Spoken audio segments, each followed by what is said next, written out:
कहा जाता है कि पॉलिटिशियन की चाम जो होती है ना वो मगर की होती है। चलिए शुरू करते हैं। तो क्या चीज थी जिसके लिए आपको ये आत्मविलोपन की गुजरात बात में करनी पड़ी? नरेंद्र भाई मोदी मुख्यमंत्री थे, तब गुजरात में राशन प्रणाली में आमूल परिवर्तन करने के लिए उन्होंने अपनी दृष्टि को आगे बढ़ाया। उन्होंने बायोमेट्रिक कार्ड बनाए। बायोमेट्रिक कार्ड बनाने के लिए सब कार्यवाही सरकार ने दूसरों से करवाया, कार्ड बनाए, डेटा कलेक्ट किया और सब काम दूसरों से किया। हमने किया नहीं और हमने लिख के मना कर दिया था कि मेरा दुकानदार ये काम नहीं करेगा, क्योंकि कभी कभी लांछन हमको लगता था कि ये गलत कार्ड बना दिया। अब गलत कार्ड बनाने का काम हमने नहीं किया, जो किया है वो उन लोगों ने किया। मेरी दुकान में तो माल नहीं है और स्टॉक रजिस्टर में मेरा माल बोलता है। ये कैसी विपरीत परिस्थिति! ये एक गंडू राजा टकेसिर भाजा वाली बात करती है।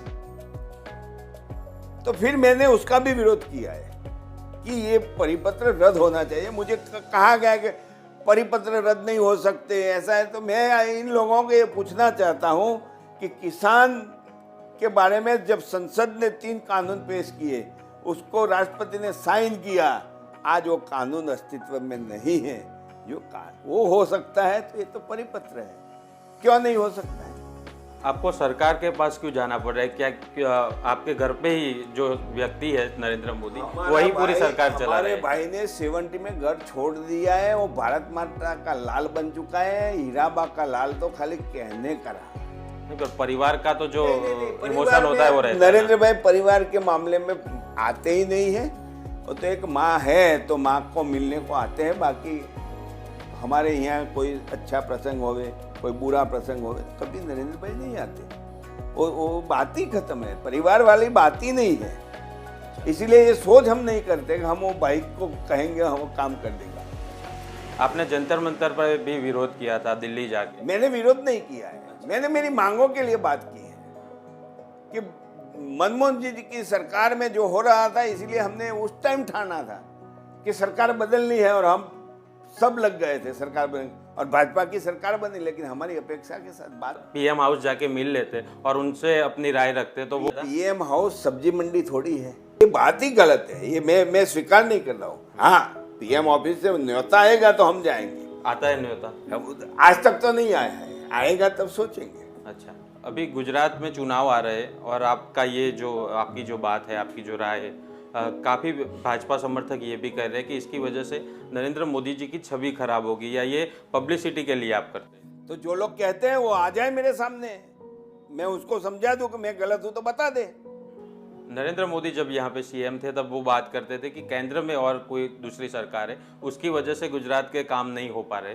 अभी तो डबल इंजन सरकार का विज्ञापन भी सरकार देती है, तो आपका काम क्यों नहीं हो रहा है? गुजरात का तो काम हो रहा है ना, गुजरात का काम हो रहा है ना। राशन दुकानदारों का काम नहीं हो रहा है, क्योंकि सरकार की निगाह में है कि सब गलत करते हैं, सब गलत। लेकिन गलत तो तुम्हारी सरकार के कर्मचारी करते हैं। हमें तो मजबूरन उसको चलाना पड़ता है। तो राशन विभाग भी गुजरात सरकार में ही आया ना, गुजरात में ही सरकार में है, लेकिन करें क्या हम? हमारी रोजी रोटी है। सरकारी अधिकारी जो गलत किया है हमको स्वीकार करके चलाना पड़ता है। सरकार का तो दावा है कि कोविड के वक्त भी गरीबों के घर घर तक राशन मुफ्त में पहुंचाया। सरकार ने परिपत्र किया, जो काम किया है वो मेरे राशन दुकानदारों ने किया है, राशन दुकानदार के साथ जुड़े हुए कर्मचारियों ने किया है, अधिकारियों ने किया। और हमने और टोले में यदि कोविड वाला कोई व्यक्ति आ जाए उसका भी हाथों हाथ कार्ड लेकर उसको माल दिया है। आपकी मांगे आगे नहीं मानी जाएंगी तो आगे क्या? आज तो मैंने दे दिया अल्टीमेटम, अब देखो। और हम 2 तारीख गांधी जयंती के दिन पूरे गुजरात के दुकानदार हड़ताल पे जा रहे हैं।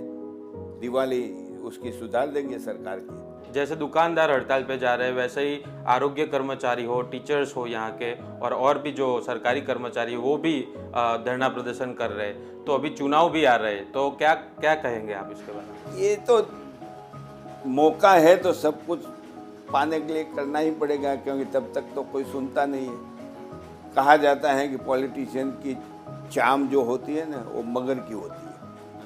हाँ, लोग कहते हैं कि जो पॉलिटिक्स हो में गया ना उसकी चाम मगर की हो जाती है। अच्छा, मेरा बाप ने जो संस्कार दिया है, मेरी माँ ने जो संस्कार दिया है, इसके वजह से मैं एक काम तो नहीं करूँगा। मैं लड़ूंगा तो सामने ही लड़ूंगा, लेकिन उसके पीठ के ऊपर वार नहीं करूँगा। तो डर रखने की जरूरत क्या? मैं तो न्याय के लिए लड़ रहा हूँ। मैं हाईकोर्ट में क्यों जाता था? नरेंद्र भाई थे, मुख्यमंत्री थे, तब भी मैं हाईकोर्ट में गया हूँ। क्यों जाता था? सत्य हकीकत के लिए, क्योंकि अधिकारी सरकार में बैठे हुए लोगों को सच्ची बात बताते नहीं थे अपने स्वार्थ के कारण। तो सच्ची बात बोले, इसलिए मैं हाईकोर्ट जाता था और हाईकोर्ट में मैं जीत के आता था।